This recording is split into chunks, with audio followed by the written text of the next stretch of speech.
How's it going, people? Sorry we're a bit late, but we are here. Welcome back to AFTV and News Daily. It's back with Dan in the building. How you doing, man? Come Must on, have done G. something right last week, man. We're back together Yeah, we already. did. Listen, it was going well. I told you, again, a lot of love in the comment section. And after the video went up, a lot of people said me and you, we work well together. I'll take that as a compliment, mate. I'll take that as a So we're compliment. like, yeah, a lot of people tend to see me as negative and this and that. Likewise, man. But this show, when you put both of us together, it was quite insightful, I think. 'Cause I actually watched that back, and I don't often watch back many things I'm in, but because I give you a lot of credit for the last few years online and what you've been doing and what you've been saying, I wanted to watch it back and see how it kind of rolled off the tongue. But it is what it is, people. Make sure you guys hit the like button. There is a couple channels there pinned to the live chat. My channel's there, and Dan and Lee's channel's there. Lee Judges TV recently came about, 3-4 weeks now? Yeah, it's been 5 weeks. 5 weeks. 5 weeks. Yeah. Time's flying. Oh, man. But you men are doing your thing, though. Yeah, it's going well, man. Yeah. It is going well. And we keep getting people come back, mate. So when people keep coming back, we'll keep putting the content Yeah, out. you're what I doing the mean? right thing, and it's different as well, and that's what I like, because there's a lot of similar content out there, and what Lee's done is something a bit different. So yeah, love to see it. Cheers, man. Make sure you guys subscribe to those channels there. Like I said, they will be pinned for the whole hour-long news daily we have here. Box to Box has just been released, as you can see from the little advert next to us right now. Robbie took over those duties this week, so make sure you guys check that out with a West Brom fan. But I will be back with Box to Box this week with Big Steve. So make sure you guys look out for that. And Big Steve will also be joining us for News Daily on Thursday. Either with me, probably with James, because I actually want to watch what that would be about. And yeah, we'll talk more about that one. But there's a lot to talk about today. Yeah, man. It's a lot of reaction from the weekend, Turkish. Do you know what I mean? I don't think anybody can honestly sit there, hold their hands up, and say that they enjoyed watching that. Do you know what I mean? I don't mind losing football games, bro, but when we get bullied by Ivan Toney and Lukaku, it's not a good start. Yeah. And I felt a little bit sorry for Pablo Maria, if I'm honest with you, because I felt that although he had a poor game in terms of trying to deal with Lukaku, sometimes your teammates can't throw you under the bus. And I think he did get thrown under the bus by particularly Rob Holding, Granit Xhaka, and even Kieran Tierney, who I love, absolutely love. Poor game, His worst game in an Arsenal shirt. By far. But something with Tierney is that game in particular, listen, I've seen him caught upfield before, and I can understand being caught upfield because he's so integral to our attack. At times, it seems like he's the only form of attack we have. We just seem to look for Kieran Tierney. Yeah, you're right. But what I saw at the Chelsea game was something completely different. He was dropping in a bit too much, and it was allowing Reece James. Now, I saw Mount's movement aided to Tierney being a bit more worried, but it also left Reece James, free as a bird down that right-hand side, and that's where both goals came from. Is that an Arteta thing, or do you see, Tierney's performance against Chelsea as down to him? Listen, Tierney had a poor game, and so did Saka, in my opinion. Yeah, a lot of people did say he didn't work back either. Agreed. But are they now bad players, or is it the manager? Of course not. This is what I get. People say, "Oh, it's the players. It's the players." That's all people keep saying to me. These are different players every week that we're seeing now, and we're starting to see players come back now, like Aubameyang coming on, and we're still not seeing any improvement. So I don't quite understand what the system was. I saw on Monday Night Football Jamie Carragher and Gary Neville talking about what they were trying to do, but I still got a bit confused, if I'm honest, even watching that, because Granit Xhaka was dropping into a back three, leaving so much space in the midfield, which Chelsea didn't even need to go and use because they were so centrally focused on Lukaku, who was just causing so much problems, man. It was like watching Didier Drogba of old. Do you know what I mean? It gave me nightmares. Knew he was going to score. And as soon as he did that, it was kind of, we crumbled a bit, and then down that same side, hadn't learnt our lesson. Yeah. And Reece James was able to come and do that. Listen, Reece James is a great player, but should we be allowing that player to be doing that? No, we should not. So I said it the other day as well. When you watch the Mind Series games, Tottenham and Chelsea performances, the balls over the top were causing problems. Yep. And then, for example, the Chelsea one, the goal came from a ball over the top. We didn't learn. It seemed like that with Reece James on the weekend. 100%. A couple of times he was free, but nothing happened at that time. Learn, but we didn't, and then the third time it goes in. Yeah, and I think that to me is kind of where the players should take a little bit of responsibility in terms of learn from your mistakes. However, I do see, I don't know what you think, Turkish, but I believe there's a lot of confusion from the players out there with the manager. I don't believe they're looking at this tactically, understanding where they're supposed to be. And I didn't see a game plan against Chelsea. I saw us get bullied against Brentford, and I saw us get bullied against Lukaku. And now I'm looking at the situation thinking, who have we now got? that's going to be that strong central striker that's going to cause us issues? Are we going to learn from that? Are we going to change the tactics? I'd like to have seen something a little bit differently, if I'm honest with you. And I didn't really see anything change. I didn't see any creativity. I thought Smith Rowe had bursts again like he did against Brentford, but nothing really clear cut. Yeah. And Rob Holding, I mean, I don't want to be too harsh on the lad. He's not my favourite player. I don't think he's horrendous, but I think we need to upgrade on it. But how many more times is he going to be like that in the box and miss? Do you know what I mean? Like, he's done that a few times with set pieces. Defensively, he's missed them, and then attacking wise, he's missing them. So I just think it shows the lack of quality there from some of the players in our team still. But actually, when I look at the side of players that are missing, even when they come back into this side, it would be interesting to see what that actually does, because I remember seeing Thomas Partey most of last season. I didn't see us playing too differently. Aubameyang and Lacazette were with Pepe. I didn't see us scoring hatfuls of goals. So it's going to be interesting to see when these players do come back that people say we're clearly missing, and if we do make a couple more signings, how much different is that going to be? Because I fear there won't be much change, because this manager, I believe, isn't good enough to get the best out of these players and make them work as a team. So I'm worried about his kind of future in the next couple of games. I really am, because as much as I want him to go, I also want Arsenal to start winning soon. It's a hard one for me, you know. Listen, you just mentioned, how long he potentially might have the next couple of games being important. Matt Law yesterday tweeted, and there was a passage in the Telegraph about it, that it seems like he has 5 games to go, and those 5 games take us to the end of October, or the October international break. Those 5 games start tomorrow, and it ends with Tottenham. Do you see that as a reality? Do you believe in that? Because we've heard this before. In November last year, we heard a couple. Yeah. I think even going into Tottenham when we actually lost 2-0, there That's was right. rumours that this was the game last season, and it evidently wasn't. Yeah, it's looking quite similar from last season already, bro, isn't it? And It is. I said to start with, he's got 6 games. I said that. I said he's got 6 games. Somebody said that's not enough. Now, it's not 6 games, Turkish, is it? He's been here 18 months. So that's why he's got 6 games for me. And people were saying, a few people on podcasts we were doing, on AFTV interview, were saying, oh, it's only 2 games, Dan. It's only 2 games. It's not, bro. It's 18 months of zero progress, no style of football. That's why I think all of those kind of a culmination of that stuff with what happened in the Europa League, which I still can't forgive him for against Villarreal. I think he's very lucky to still be here, bro. So I look at him, he has been backed with certain positions. He wanted the players that he's been given. We believe the ones that are staying here, he's given them new contracts, so I imagine he wants them. Granit Xhaka being the prime example.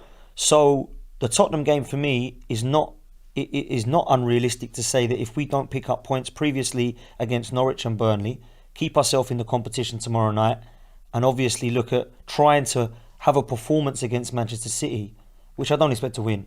Yeah. Going into the Tottenham game, I think that is a make or break situation for him. Now, I don't believe that those 6 games are harsh. I think that gives us enough time to then turn the season around. And if it's not going to be an Antonio Conte, which I'd love to see happen, then we need to get somebody in who can at least progress us, give us a style of football, which I think there are managers out there that can do straight away after a couple of games. I think they've then got time. What I don't want, Turkish, is to get to the stage where we're in the new year, we're still with Arteta, and he's not improving. We give him another window, we're 12th, 13th in the league. Doesn't matter who comes in there. No one's getting you anywhere near the European places. So I think we need to act early, mate. That's all I'm saying. On the window, since you just mentioned it, we've got a super chat here from Peter, and he says this is the biggest transition period in our history. The greatest turnover of players between January and now in history. Arteta paying for sins of the past. And I saw the names that, have gone out and are on the way out in Willian and Kolasinac, and we're going to get into that later down in the show. Do you see it as, I guess, optimistically as Peter in the sense of he comes across as he sees it as, positive, a lot of names out. But at the same time, I argue that the overhaul is not quick enough. You look at the number of names that have left us in the past 12 months, and it's a considerable few. But there's a few of them in there that we only got in 2019.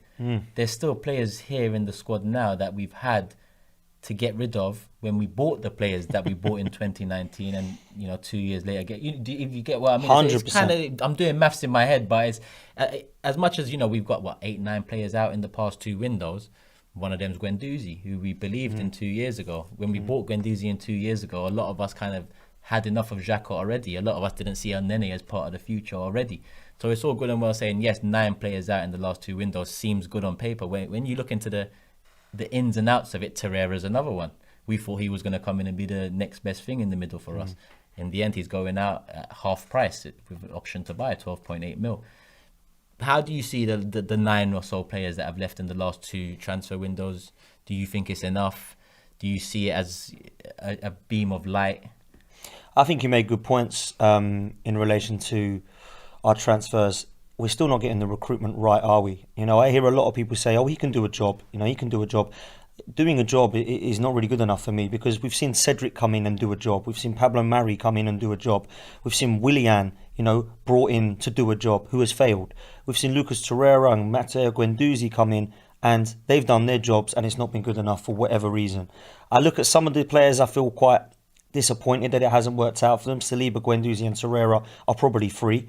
I actually quite liked all 3 of them when I saw them. Saliba, from what I'm hearing, you know, is still this centre-half that everyone's raving about. We've still not seen in an Arsenal shirt. Danny Ceballos was another one who didn't work out in the last couple. So although they've got some of the recruitment right on paper, Thomas Partey, Gabriel Martinelli, Kieran Tierney, I actually think a lot of it's gone wrong in the recent years, and we're not learning from some of the mistakes. So that does frustrate me. I think the answer to the question there, this is a massive, massive part of Arsenal Football Club's future, because there are players from the previous regime that are stuck here, like Kolasinac. We're going to have to pay him to leave. Yeah. The players that are stuck here on ridiculous wages, Hector Bellerin is another one. Yeah, nobody is going to give Hector Bellerin 100k a week. Well, they're not going to. Seems to be another one. Willian now is another one. Well, I think he believed he's gone now. He's like terminated his deal. I've heard a few right? stories today, Dan. And like I said, we will touch on the outgoings later. But I've heard one story that the contract's been terminated, which would insinuate we might have paid him off. I've heard another story that everything's agreed apart from the structure of how much Arsenal will pay his wages for the next year or so. So there's potential, you know, that we were still going to pay some cost towards it. So that one's not really cut and dry yet either. No, and I think that says it all really about what we're doing with our contracts and with our wages, because that is so important to get that right as well. Now, listen, sometimes you can't plan for the future, Turkish. You have to look at the now. We've been trying to plan for the future for the last 10, 15 years with Ramses and Wilshere's. Now it's let's plan for the future with Saka and Martinelli and Smith Rowe. So the Willian signing didn't excite me, but I kind of weren't too fussed about it, because he's already proven in the Premier League to do quite a lot with Chelsea. So I got that. But why have we put him on that amount of money to know that if he is poor, we will never be able to get rid of him? And likewise with Kolasinac, you get him on a free transfer, put him on 125k a week. Mkhitaryan, we swapped him for Alexis, we stuck him on 180k a week. We are so stuck with these players because we're not learning from the mistakes. And we can have a go at the players like Granit Xhaka, for me, not learning his mistakes. But are these you know, board members learning? Are these coaching staff learning? Is now the manager learning from mistakes? So it runs right through top to bottom for me, mate. And I think that although there's a lot of excitement about some of the potential incomings in the next couple of weeks, I think the outgoings are going to be also exciting, because it clears the deadwood, but it removes some of the previous culture. We've still got Arsene Wenger players in here that need to go, mate. Yeah, that's exactly what I'm insinuating now. You know, as much as the last 2 windows, I've seen a lot of names out. Some of those names we still had some faith in up until they left. You know, even right. Torreira right now, some of us asked whether he'd be better for us than some of the central midfielders we have. A couple of super chats I want to get in. Nick, you know, on the game against Chelsea, says the game was identical to the Portugal-Germany in the Euros, 4-2-3-1 versus a 3-4-3. Harsh to say Tierney had a bad game, almost marked 2 guys at once. Well, that's why I mentioned Mount's movement too in terms of dragging him in. Shress also says AFC love giving legend debuts to strikers, Rooney, Rashford, Lukaku. I wonder why we can't buy an experienced midfielder on the cheap, why are we always relying on kids? That's exactly the point you made in terms of, you know, essentially this is the 3rd project youth we're gonna go into since we moved into the Emirates. The first being the Fabregas, Nasri era, Clichy, the second being the Ramsey, Wilshere, Gibbs, Jenkins and so on. And now it's, you know, Saka and Emile Smith Rowe. And as much as we like it, we need to also learn of mistakes of the past. Not only the club, because the club need to learn of many, but us as fans, you know, we can't apply. Now, some might not see it as applying pressure, but when you're Arsenal Football Club and the players that all the fans have hope and rely upon are all young, they can feel a way in the end, because Fabregas has mentioned the pressure on the shoulders and how he felt he was one of only a few winners.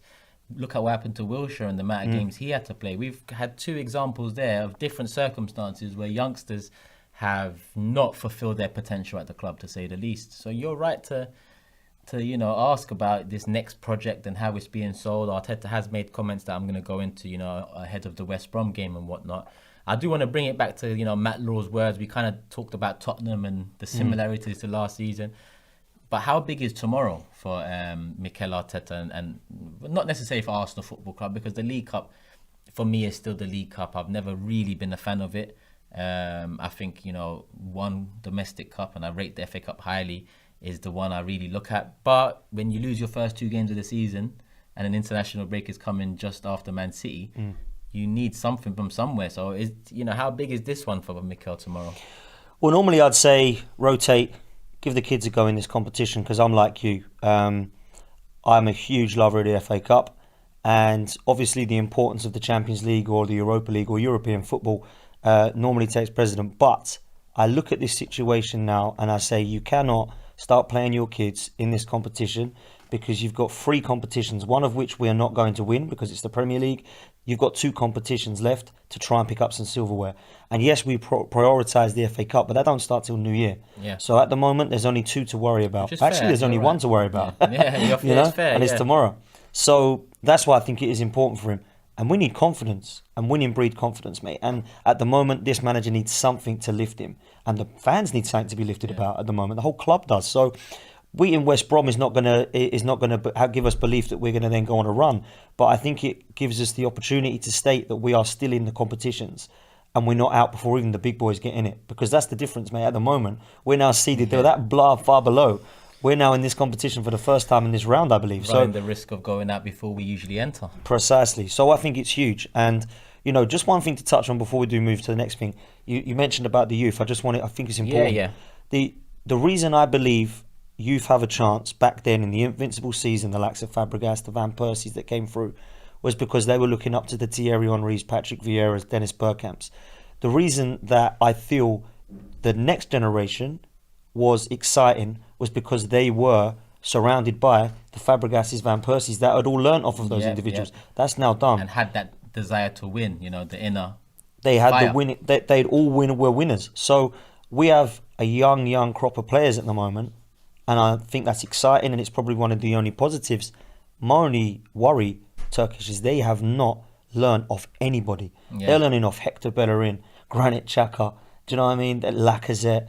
These players are not. They've won FA Cups. They've not, taken their club or their country to European success or to international success. So I look at that situation and that worries me more, because it didn't even work with the Fabregas and Van Persie generation. How's it going to work with the Granit Xhaka and Bellerins of this world? The culture of the club that you come into comes from the personnel at the club that you're coming into. I guess that's the best way to put it.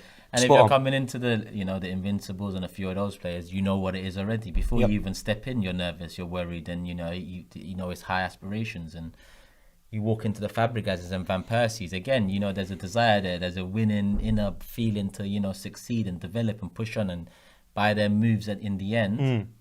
But it's same as Class of 92 as well. Class of 92, they were learning off of Brian Robson, Steve Bruce, Gary Pallister, those kind of even like the players up top for them at the time. You sit there and you think, I'm playing with Eric Cantona now, I'm playing with and Roy Keane and Scholes and Beckham and Neville and brothers. They were like, wow, I'm surrounded by winners here. I'm surrounded by top draw players. And that's why they went on to be top draw players themselves, because they breeded the winning, built their confidence and had a winning mentality. And I don't see that throughout this squad. So that does worry me about these youngsters. And we need some elite players around them now. And I think that the Thomas Partey is a start. We need to add to that now. Yeah, and I don't think the elite players you're talking about are currently out injured. Yes, we've got a few that do aid them, like you said, Thomas Partey being one, and even Gabriel, who's young, helps in terms of quality. But it needs to be outsourced because we ain't got it within. Couple super chats. One from Jay says, I think Arteta has got a lot of things wrong. Guendouzi, Maitland-Niles, Saliba, Martinez, also Balogun and Martinelli. Arteta had numerous chances last season to show confidence in players, but at every chance he didn't. I can't disagree with any of that, mate. And it's something I've been saying throughout last season. Why are we not seeing Martinelli? Why is he going for Eddie above Balogun? Why are we looking at Saliba's situation still going out on loan 3 years after signing him? Why is it that Maitland-Niles was begged to stay after Wolves could have signed him, and then he had just brought him in on the left back role and he had a poor game because he was rusty for 5 weeks? and then he was just dumped out the side, sent back on loan to West Brom, and now it looks like he could be leaving. I look at that situation and think that there's potential senior players that I think have also been let down by this manager, Pepe.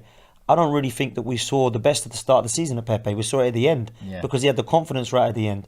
I think he was treated terribly at the start. Europa League, like, best player by far, was never getting a chance in the first league. And sometimes you could say that about Joe Willock because he was performing in the Europa League. We saw Reece Nelson performing in the Europa League, never really given a chance ahead of Willian. I don't really think Reece Nelson or Joe Willock were going to be absolute stars for Arsenal, but you'd like to have seen him given more a chance like Eddie was. Eddie's been given an unbelievable amount of times, and we've not really seen it, but he kept coming back into the side.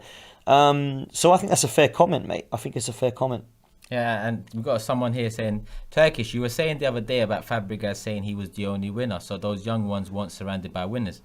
But that's exactly my point. You know, when Fabregas was coming through, he had the winners to begin with, but as the winners left, he was then looking around thinking, hold on, who did you replace them with?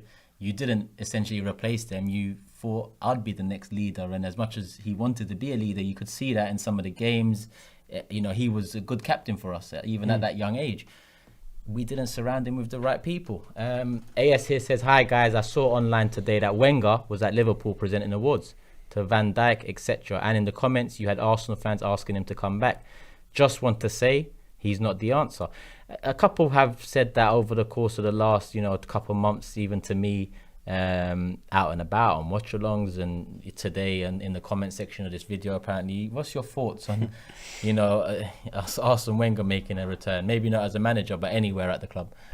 So here's my stance. The first 10 years this guy gave me the best memories in football. Fact.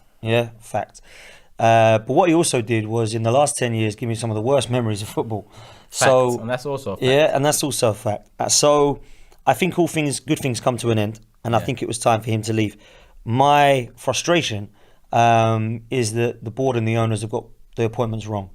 So I don't think that even with Arsene Wenger coming back, although I think we wouldn't be in this mess, I still think we'd be fighting higher than we are because he had a style of play and it was attractive to watch.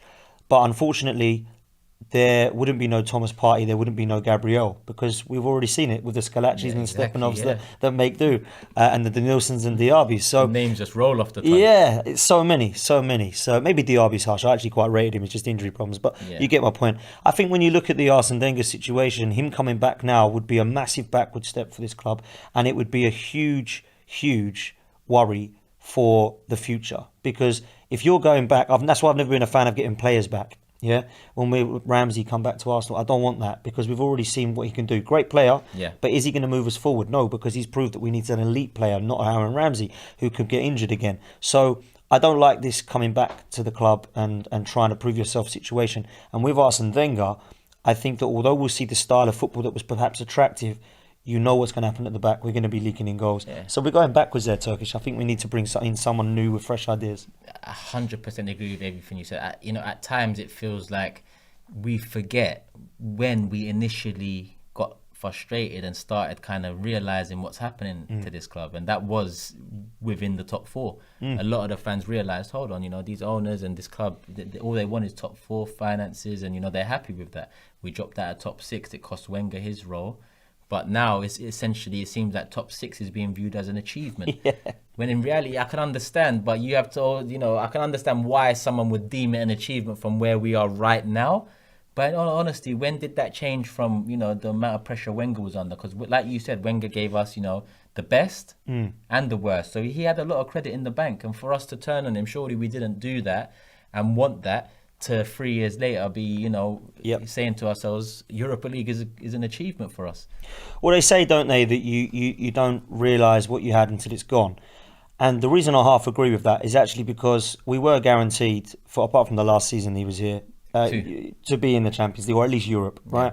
So I get that, and I understand that he was overachieving in certain areas of the team. What frustrates me with Arsene Wenger is he didn't want to go that one level up. So when Leicester won the league, he didn't want to go and buy a defensive midfielder and a centre-half. He wanted to keep Coquelin in there. He didn't want to go and replace Giroud with a better striker, but keep Giroud as backup to throw on. He wanted to keep Giroud. We then went for Luis Suarez and ended up with Yaya Sanogo. Do you know what I mean? This is what happens with the Arsene Wenger kind of reign. And I've seen some horrendous games of Arsene Wenger's tenure as well. I saw some great games. He's won some amazing trophies and we've experienced some great wins.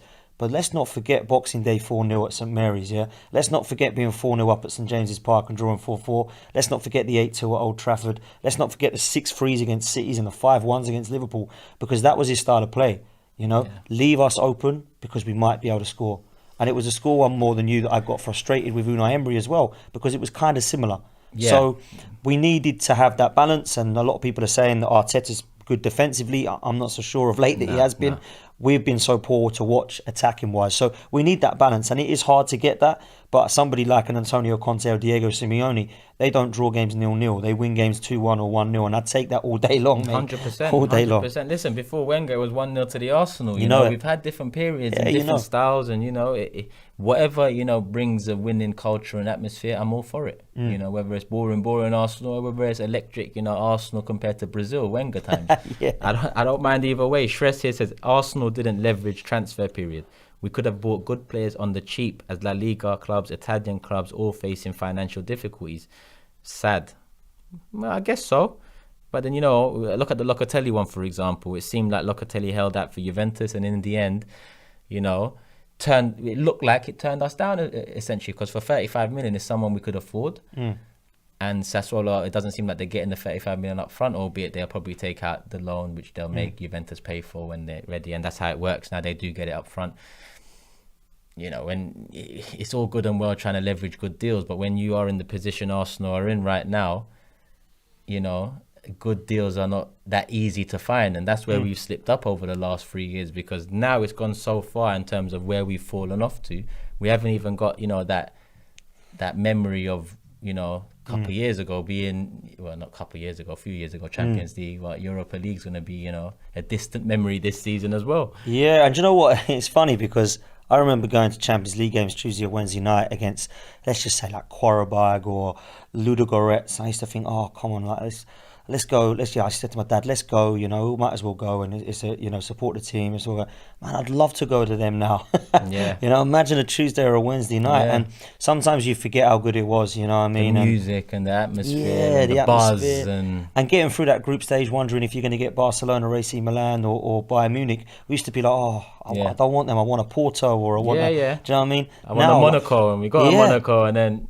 We got a Monaco, and look what happened there. But also now they went to the Europa League, and we're trying to avoid teams like Roma and Villarreal. Don't want them. Don't want Man United.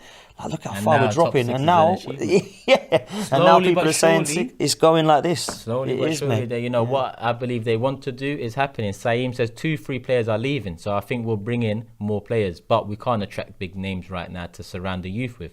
We're doing it the hard way. We must win first, then sign big names later. Well, win first, it seems like a big ask right now. You need to be cynical like Chelsea, call Conte. Well, I guess that would have been the first thing to do for an owner that's ambitious and getting pressured because of Super League nonsense, would have been to 100%. see how the Europa League, plays out. If we win the Europa League, we get Champions League, and all good and well then with Arteta, I guess, even with an 8th place finish. But, you should have acted when we went out. Yeah, and this is why I don't believe the owners are ruthless. I don't believe they're ambitious enough to changed. Exactly. Yeah. Because if we go for Conte, that would be a massive statement. Biggest indicator of that they've woken up. Yeah. It would be the biggest, because for me it would be, this is what you should have done 5 years ago after Wenger. But you know what? You've learned that these guys aren't the right answer, the cheap option or the easy option or easier option. But you know what? You've gone to a stage now where Conte's your guy. And that is for me learning, because he's a proven winner. And he's not a winner at Manchester United. He's not a winner at Real Madrid, all that. He's a winner with teams that he's bought from here right the way back up to here. Yep. So you look at the mess that Juventus are in, the mess Inter Milan were in, the mess that was it Bari he was at to start with, that he'd taken them up to a ridiculous level, first job, and then obviously at Chelsea as well. So he's been a winner where I would say him and Simeone are probably two.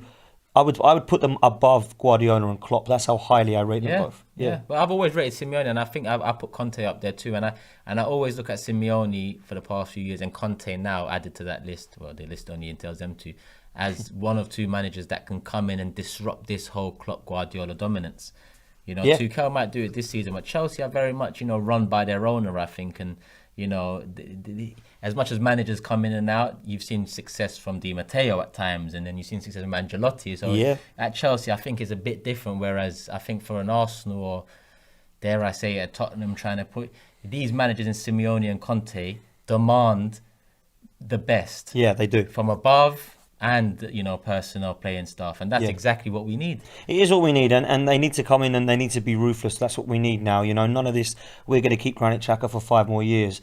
None of this, Rob Holding's good enough to play. This needs to be I need an upgrade on him. I need an upgrade on him. And I'm not so sure that the owners would do that. So it would be a real good indication as to whether they have finally woken up. Now, I don't think they will. Because my opinion will not change on them until I see that happening. A lot of people are saying, why would Conte come to Arsenal? I disagree with that. I think he would come to Arsenal. If he was looking at Tottenham, he definitely would come to Arsenal. And again, that would be funny if he turned down them and accepted us. Yeah. But the thing is with that, lastly, is that Inter Milan didn't give him 500 million to spend and 20 million a year, did they? No. And neither did Chelsea, to be fair. And they've got the money to be spending that. So I think that he would come to Arsenal as long as the project was sold to him. And I think, he said he come out there's an article today I read, I don't know when he said it, he said he likes a challenge. He doesn't want to just be given the title. He wants the challenge to get there. And if you look at that, it makes sense because he's had a challenge everywhere he's gone. Yeah. So I think it'd be the perfect appointment, mate. So would I. Let's hope it happens. Black Caesar says, if things deteriorate further, Wenger will be an okay band-aid till the end of the season. If Conte cannot be had, Wenger's worst 2-3 years.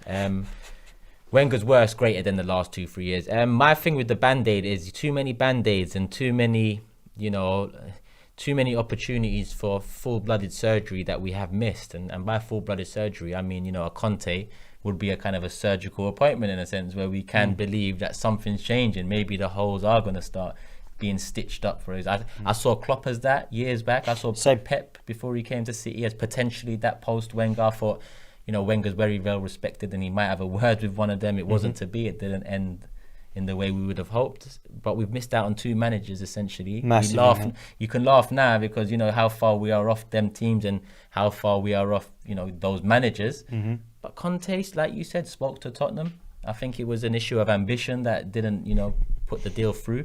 So if we can go and do something like that, then it'll not only, appease a lot of fans, including myself, and I think, I'm getting a drift from you as well, 100%. That maybe we'd be quiet for a little bit and see what actually is about to happen. But I'd also bring in a proven manager. Yep. When he changed to a back 5 or a back 3 with Chelsea, 16 teams in the league followed. 16 teams in the league followed. We were the 16th, but a lot of teams followed. So as much as, he's a manager, he's also kind of one of them revolutionary type of managers where he can bring his own style, he commits to it, and he's confident. And I'd love that. I would love it as well, mate. And I think that when you look at Arsene Wenger coming in as a band-aid, he's not going to, mate. He's going to want to come in and take full control again and basically say, look, you need me, and I told you so. And he's not going to come in for the end of the season, man. He's going to say...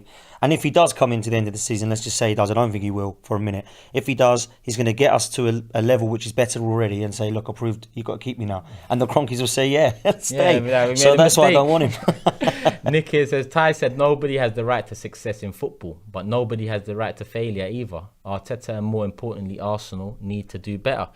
And Evan said, what I would do to have an Alexis in the team, a player who took the ball and ran at defenders and did something with the ball, always popping up. Point. Was Alexis the last, real world-class player that we've had and seen produce at the club? For me, the best player of the Emirates era, Alexis Sanchez. Yeah, well, above Van P and above Fabregas. Yep, above him. I mean, Fabregas, to be fair, rolls over from Highbury, so I don't count him, and maybe I should. And the way Van P left, you can't really count. I loved watching Santi Cazorla as well. It's a shout, but for me, it has to be Alexis Sanchez, and because he took games by the scruff of the neck, he won games on his own. And he's the most exciting I've been to. Since he's left, I've not really had a player to replace him. Because Aubameyang, as much as I like the goals, it's not the work rate, it's not the tenacity, it's not the mentality for me. And I thought that was a huge disappointment when he wanted to leave as well. Because, I can't blame them. I have this all the time. People say they hate Ashley Cole, they hate Van Persie, they hate Fabregas, they hate all these players for leaving. I don't, mate. Yeah. Because I see that as ambition to want to win, which is what I want. Especially I want to be at the top. Especially when they do come back and give us a little insight to why they left. I look at a lot of legends gone past, and they currently work for the club and don't really say it as it is. So when you get some of that, Yeah. I do like it. Same here, mate. And I look at that and I think, if I was Ashley Cole in 2006, right, let's just take him as an example. If I was Ashley Cole in 2006 and someone said to me, we'd offer you a new contract, mate, we're moving to the Emirates Stadium, the players around you are going to be Philip Senderos and Denilson. Well, I'd rather go to Chelsea and play Frank Lampard and John Terry then and Didier Drogba, because they're going to offer me more money and I'm going to go and win titles. And people can hate him for leaving. I hated him when he left for the $5,000 more that he was going to get, right? But when I look at what he's won since he left there, best left back in the world in my opinion at one stage, I can't blame the dude. He had ambition. What did we win? We went downhill. We played kids. And it was, and in the end, it was a bad business move, because 5K led to you losing a player of that ilk that could have potentially led to us having a few more trophies on. And look at what we got with it. A guy who the captaincy went and cried on the floor. Oh yeah. I mean, it's unbelievable. Number 10. Yeah, and got given the number 10. Let's not even talk about them Shocking. times. Chris says, big up Turkish and Dan. Turkish, have a word with the mods fella. Timed out for Arteta out. LOL. Conte in. They can financially, but no, sell Arsenal. Come on, you Gunners. Mods, please listen. It is freedom of speech, unless it's racial, sexism, or along those lines. Make sure you block them, not even time out. But in terms of Arteta outs or Arteta ins, it is what it is. People let people say how they feel. We had one more here, but it's just come off the screen. Let me see if I can bring it back. Yeah, Evan said, I truly believe we wouldn't be where we are. I guess if we had Alexis. If we had sold Ozu instead of Alexis next to Oba and Laka, we wouldn't have lost as much as we have. Fair point. And Nero says, we finished 8th twice in a row. We don't need players for the future. We need prime 25, 26-year-olds to improve our league position.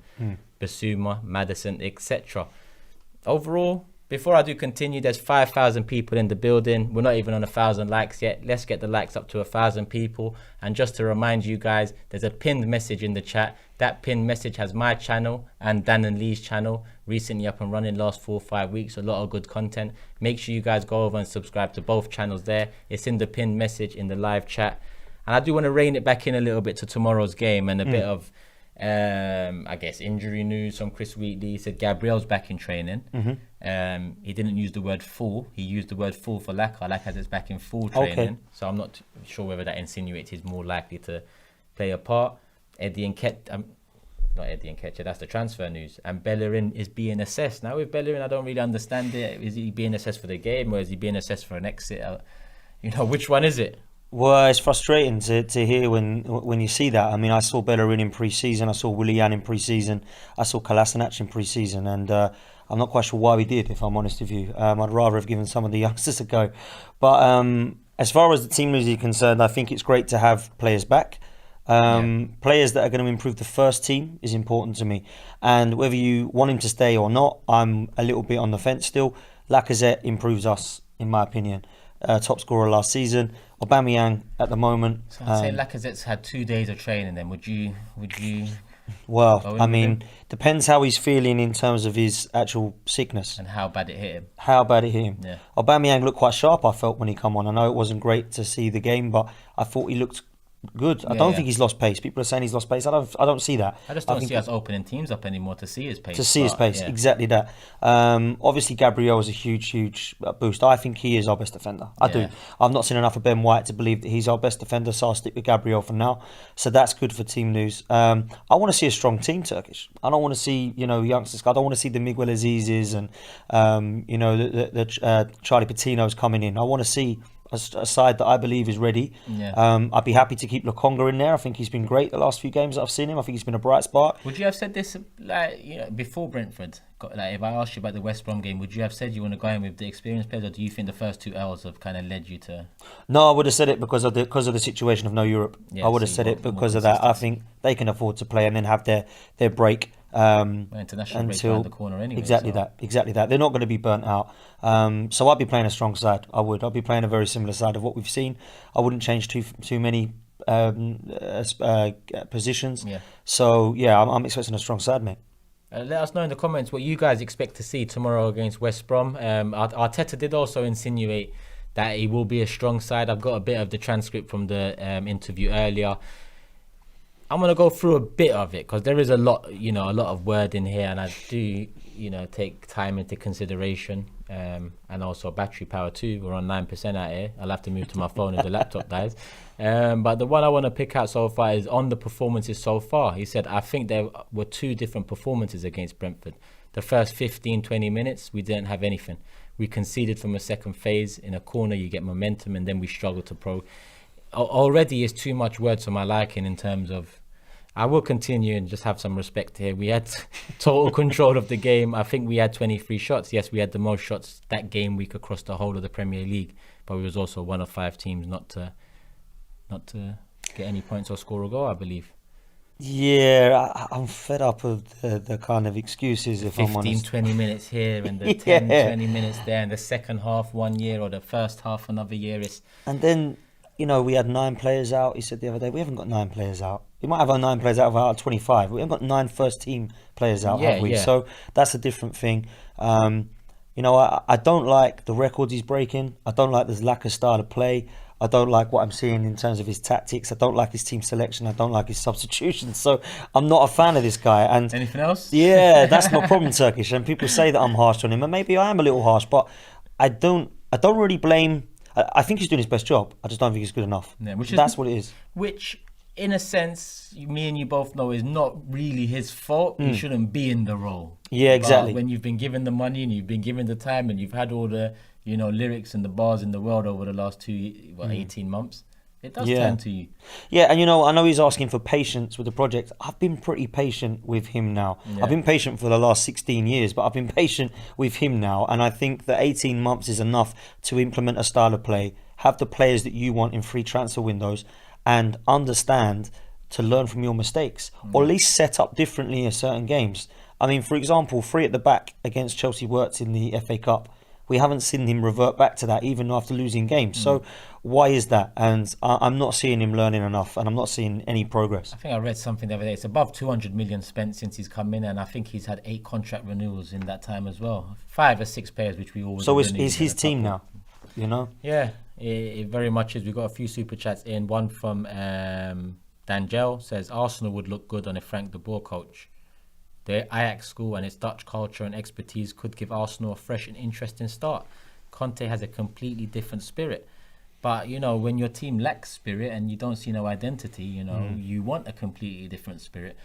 I've been an advocate of Ten Hag, but Ten Hag for me needs to come in with a Mark Overmars, someone I can trust a bit more, closely connected with the club. He's got a bit of status around here. And I think them coming in together would give me more hope around the overall situation. But I think Ten Hag's not as demanding as Conte, so Ten Hag would accept some restrictions, whereas Conte wouldn't. Agreed. Yeah. 100% agree with that. And I think that one thing that has or needs to be learnt from Unai Emery and Arteta is I don't think they always came in with the right person with them alongside them. Yeah. So we've seen Steve Bold, we've seen now Steve Round.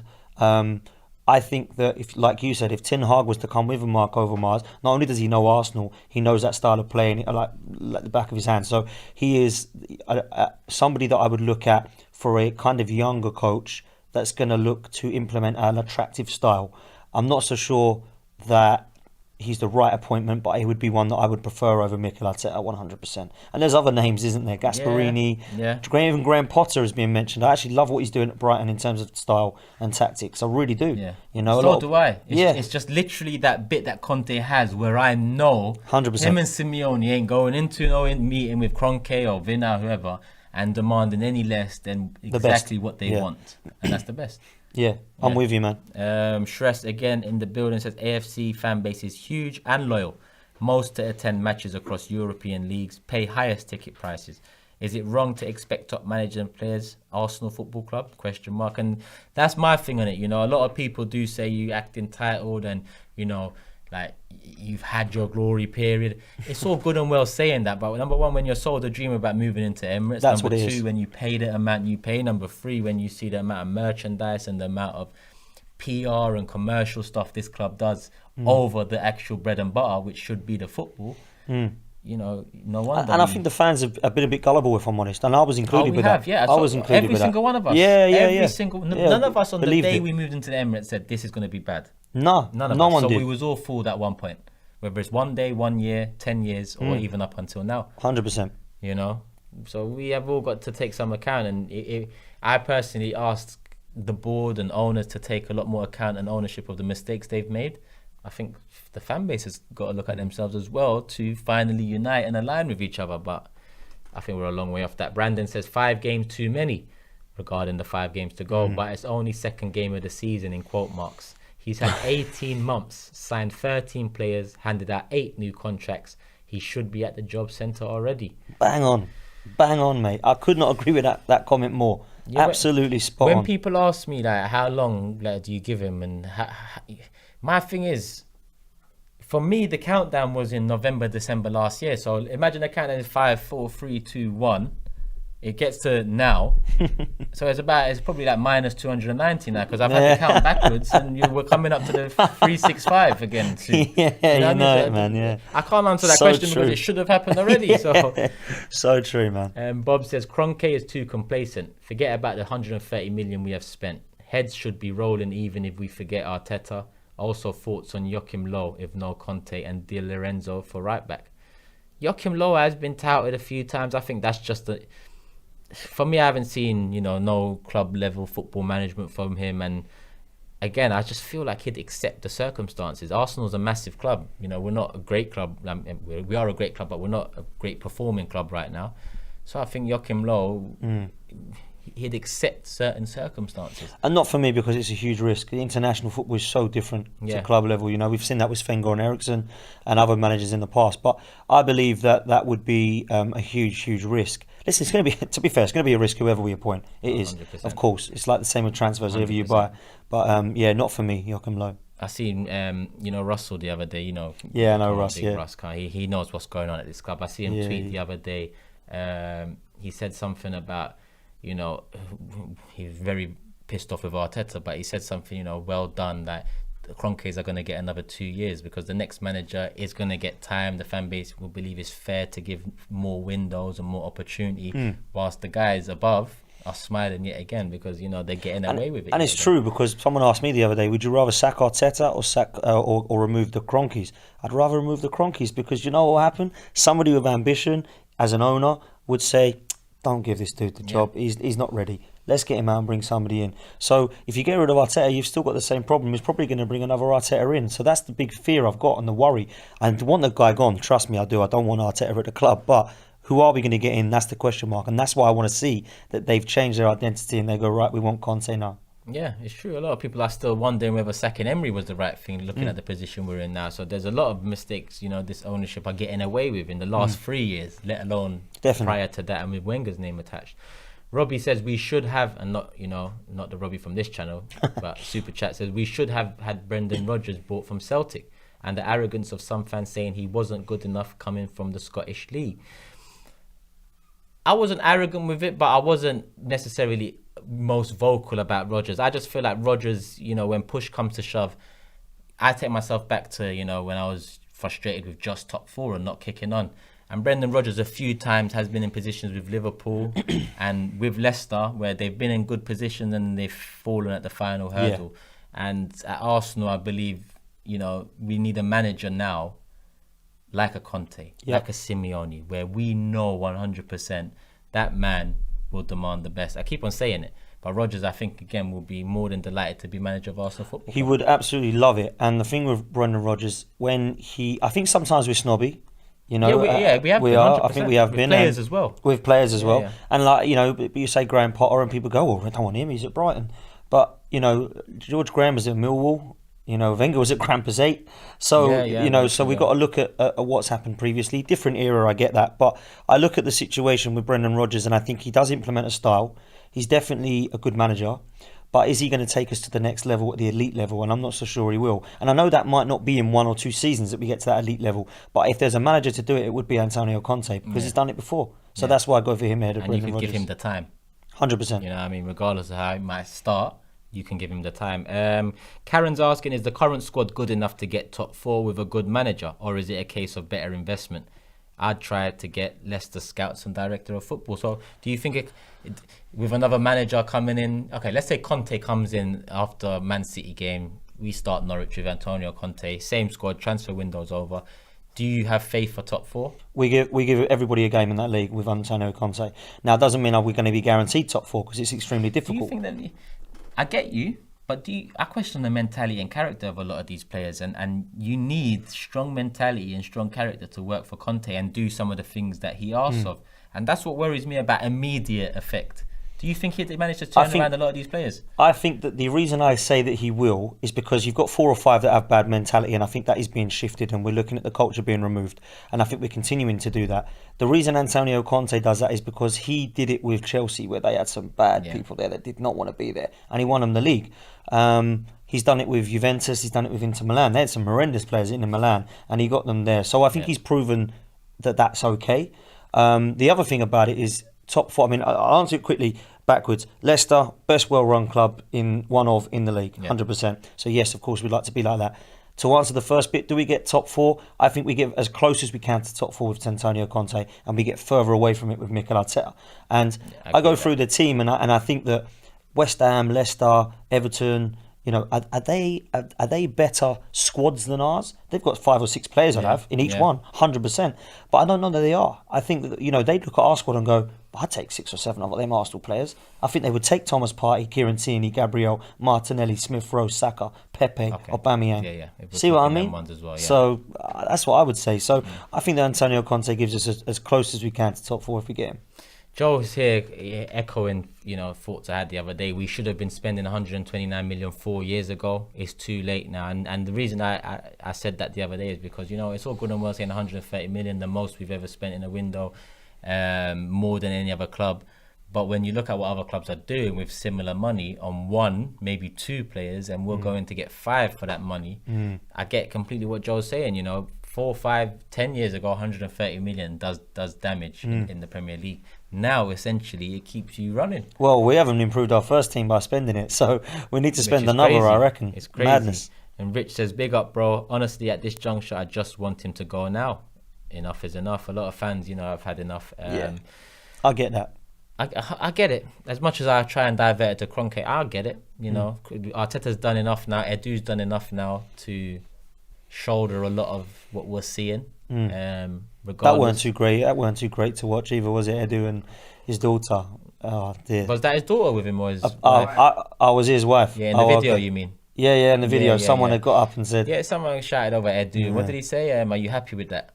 Yeah, I didn't see it. I just heard. Someone told me it was his daughter, but it was his wife. I hadn't seen the clip, but apparently someone got up and stuck fingers up at him and all this. It wasn't good. Apparently, it didn't look very good. Yeah, a fan got up, maybe called Edu over about 6 other fans. Edu, and then Edu looked a couple of times. When he looked again, he said, "Are you happy with that?" Pointing at the pitch. He walked off the camera, and then the lady with Edu just clicked with the finger. It gets caught on video. I'm pretty sure his wife, but if you've heard differently, it might be different. You're probably right. I haven't seen it. I've only heard. So it's not great. It's not good. It's not good. But Josh Kroenke was at the stadium the other day, and actually, let me ask you, because James mentioned something of Forever Arsenal the other night, and he said that Josh Kroenke being at the stadium. Do you think there's potential talks with Arteta about the next few weeks and what Matt Law said about 5 games, or do you think that's just Amazon all or nothing, Josh trying to be a bit more seen? No, I think it is talking about his future. I really do. I think that it is now. I think that they can't be this stupid. It's sheer incompetence otherwise. If they can't learn from what happened to Emery, they know that if it goes wrong against West Brom, City and Norwich, which will be the big game, it's going to get very toxic in there very, very quickly, mate. I think we were already headed down that before that game. I agree, bro. But we'll see. Don Robbie Defs there with the super chat says, my thing with Arteta, I feel like he's a clever guy. Maybe one day he could be a good coach, but right now he doesn't adapt and overthinks too much. And sometimes them, qualities and overthinking, sometimes they suit an assistant manager with someone ahead of him, making the final decision. We need someone to give these players some oomph. And I use Carlos Queiroz as a similar example. A lot of people wanted to talk about assistants and becoming a manager, but Queiroz was assistant to Sir Alex. He went to Real Madrid, of all clubs you could go to, Real Madrid in La Liga, and he didn't it didn't work out well. Yeah. And he just returned back to his role, and you know, he maintained that. And sometimes it is just that. Yeah, sometimes you're a great number 2. Yeah. You know what I mean? Brian Kidd's done it. Paul Clement's done it. That's a good shout. Brian you know, and obviously some people would say Steve McLaren, you know, was 1 2, and it didn't quite work out for him at England, and then wherever he went, it never went. Sometimes you're a good number 2, and you need to be. You know, Brian Clough will always say Peter Taylor was a brilliant number 2. You know what I mean? Yeah. And he was never going to go and do anything else, because sometimes that is just what you're suited to. Who's our number 2? Good question, mate. I have no idea. I've been asking that recently, and no one's ever got a straight answer for me. James did, you know, pull out a name the other day because he. Well, it's not Steve Round, I guess, because that's the only one I know that I could roll off the tongue. I guess it's one of his Spanish coaching staff. I don't know. Yeah, someone like that. That's what the name sounds like it's from. Saim says, I think Xhaka, Kolasinac at least don't get bullied. I'd even try Kolasinac in the back three. Cedric and Nene just get shrugged off too easily. Also, thoughts on Tavares as right back, right wing back. Heard White plays there too. Saim, I think that super chat embodies how much trouble we're in, because, you know, thoughts of Tavares as a right wing back or a right back. Heard White can play there too. You know, Kolasinac maybe in a back 3. I know what you're trying to do because that's what we have, but, you know, that's also the evidence that we need to say. Points that we need one, doesn't it? Yeah, it's all going mad. But people, we're going to wrap it up shortly. I think, have I one more super chat here? Mahesh, yeah. What is the logic of giving Arteta time till October to prove his worth when it was better to appoint a new manager and give him funds? My point. Arteta was already eligible to be sacked at the end of last season. Very good point. Europa League semi-final being maybe the biggest opportunity. That was the one. That was the one for me. I was disappointed we didn't get rid of him, because that for me was what was keeping him in the job. And when he then dumped us out of that, poorly, by the way, against the guy that we'd sacked. Mad, isn't it? That is a mad. So to keep him from that, I was disappointed, and that showed no ambition from Kroenkes again for me. And then, you know, if that wasn't the excuse needed, then a few weeks later when Conte leaves Inter Milan, it's like, in your face, Conte leaves. What did this guy just do there? On the phone, out, Conte in. Yeah. Then you can believe as a club and a fan base. But Dan, it's been a pleasure again. Always, man. Thank you very much. Like I said, people, there's a pinned message there in the live chat. My channel and Dan and Lee's channel. Make sure you guys subscribe to both channels. A lot of good content already out. A lot of good content coming out in the next few months and season ahead. Hopefully things change for Arsenal, so the content is a lot more positive and a lot more hopeful and a lot more optimistic. But for now, I know Dan's going to say it as it is, and I'm going to do the same thing, people. I hope you guys have enjoyed News Daily. Like I said, subscribe to those channels. Hit the like button. We are at 1,000 already. Love to see it. Dan's going to be back tomorrow for the West Brom watch along. Make sure you guys tune in. Lee Judges will be in the building too for that. And until then, love and peace, people. I'm out.